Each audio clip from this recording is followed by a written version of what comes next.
From VOA Learning English, welcome to the Making of a Nation, American History in Special English.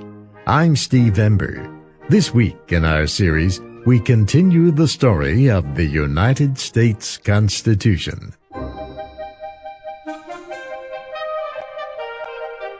In May of 1787, a group of America's early leaders met in Philadelphia, Pennsylvania.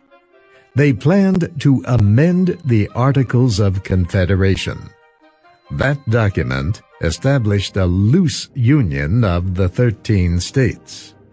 Instead, the leaders wrote a completely new constitution.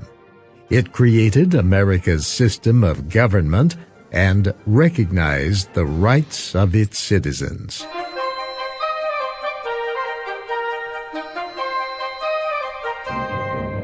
Last week, we told how the group reached agreement on the position and powers of a national executive. They decided the executive could veto laws, and they decided the person could be removed from office if found guilty of serious crimes. We also told about the debate on a national judiciary. The delegates approved a federal system of courts and judges. These courts would hear cases involving national laws, the rights of American citizens, and wrongdoing by foreign citizens in the country. State courts would continue to hear cases involving state laws.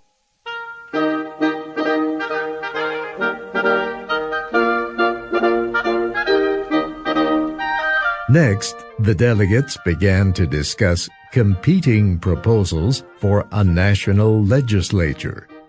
This would be the most hotly debated issue of the convention.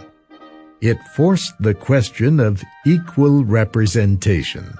Would small states and large states have an equal voice in the central government?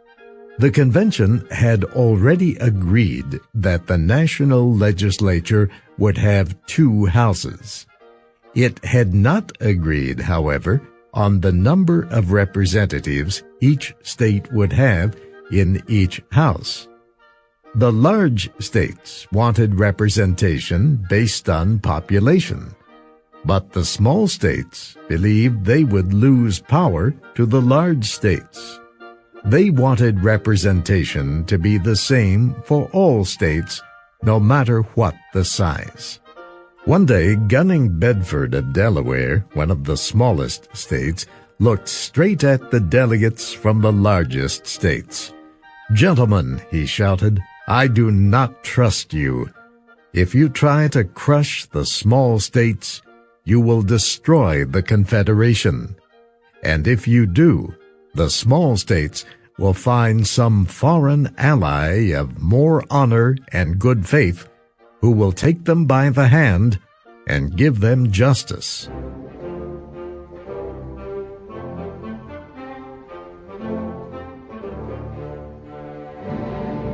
The debate on legislative representation, big states against small states, lasted for weeks that summer in Philadelphia. The delegates could not agree, so they debated other parts of the proposal. One involved the names of the 2 houses of the legislature. Most spoke of them simply as the first branch and the second branch. We will speak of them by the names used today, the House of Representatives and the Senate.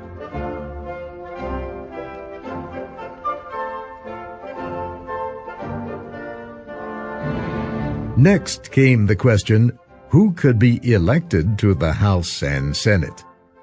Delegates did not take long to decide. Members of the House, they agreed, must be at least 25 years old.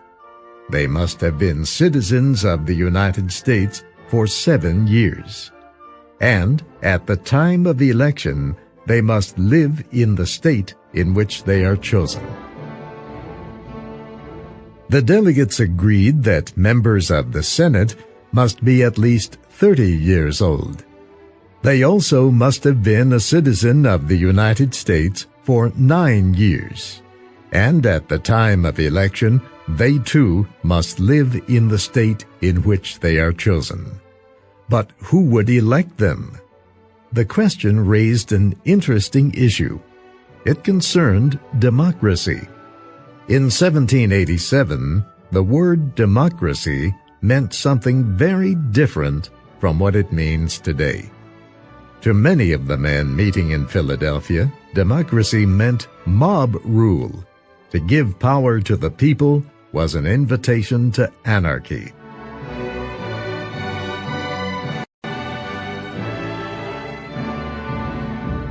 Still, George Mason of Virginia argued for popular elections. The people will be represented, Mason said, so they should choose their representatives. James Wilson of Pennsylvania agreed. He stated firmly that the people must elect at least one branch of the national legislature. That, he said, was a basic condition for free government. The majority of the convention agreed with Mason. The delegates decided that members of the House of Representatives should be elected directly by the people. Akil Reed Amar is a professor at Yale Law School in Connecticut. He says the delegates' decision to let people elect their representatives helped change the meaning of the word democracy. The success of the American constitutional project has proved to the rest of the world that democracy can work, government of, by, and for the people can survive and flourish, and this has been a model for the rest of the world. However, most delegates agreed that the state legislatures would choose the representatives to the second legislative branch, the Senate. It remained that way for more than 100 years. In 1913, the states approved the 17th Amendment to the Constitution. This amendment legalized the direct election of senators by the people. How long would lawmakers serve?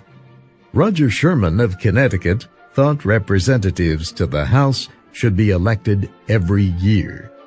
Elbridge Gerry of Massachusetts agreed. He thought a longer term would lead to a dictatorship. James Madison of Virginia protested. It will take almost 1 year, he said, just for lawmakers to travel to and from the seat of government. Madison proposed a 3-year term, but the delegates finally agreed on 2 years. There were many ideas about the term for senators. A few delegates thought they should be elected for life.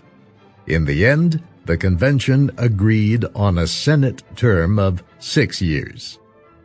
Next came a debate about the pay for elected officials. How much should they get? Or should they be paid at all? Some delegates thought the states should pay their representatives to the national legislature. Others said the national legislature should decide its own pay and take it from the national treasury. That idea, James Madison argued, was shameful. He thought the amount should be set by the Constitution. Again, Madison lost the argument. The Constitution states only that lawmakers will be paid for their services and that the money will come from the national treasury. Finally, the time came for the convention to face the issue of representation in the House and Senate. The large states still wanted representation based on population, and the small states still wanted equal representation. The delegates had voted on the issue several times since the convention began. But both sides stood firm. Yet they knew they could not continue to vote forever, day after day, so the delegates did what large groups often do when they cannot reach agreement. they voted to create a committee. This Grand Committee would try to develop a compromise. The rest of the delegates would enjoy themselves during the July 4th holiday marking American independence. July 4th, Independence Day. It marked the 11th anniversary of America's Declaration of Independence from British rule. The celebration was especially important in Philadelphia. It was the city where the Declaration of Independence was signed. Now it was the city where a new nation was being created. Convention President George Washington led a group of delegates to a ceremony at a Philadelphia church. They heard a speech written especially for them. "Your country looks to you with both worry and hope," the speaker said. "Your country depends on your decisions. Your country believes that men such as you, who led us in our war for independence, will know how to plan a government that will be good for all Americans. Surely we have the ability to design a government that will protect the liberties we have won." After the speech, Benjamin Franklin urged the convention to ask for God's help. He said each meeting should begin with a prayer. Hugh Williamson of North Carolina quickly ended any discussion of Franklin's idea. The convention, he said, had no money to pay a minister to lead the delegates in prayer.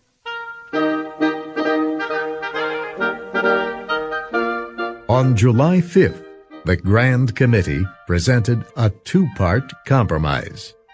It provided something for large states and something for small states.